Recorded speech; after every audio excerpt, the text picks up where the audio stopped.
Ես միշտ ասել եմ ու էլի կասեմ դες։ Թշնամին հասկանում է մեկ լեզու, եւ այդ լեզուն սա է։ Ցավալի է թե ոչ, դժբախտաբար թե ոչ, ամենայն դեպս մենք այս իրավիճակում ենք գտնվում եւ ցավալի է նաեւ նա առ այն, որ այսօր թշնամին մեր ներսում էլ է գործում։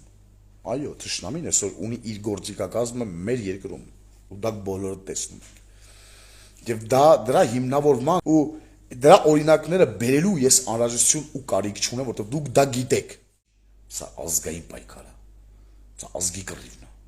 Սա հայի կռիվն է։ Ու Աստված ոչանի, որ այս կռիվը քչերը տանեն,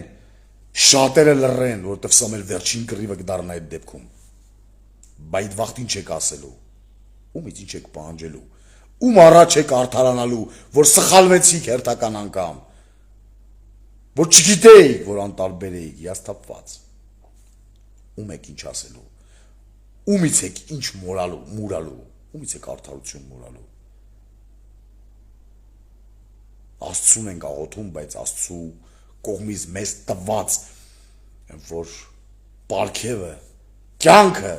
հողը, սուրբ հողը մենք չենք պաշտպանում։ Վաղն ում եք մեղադրելու Աստծուն,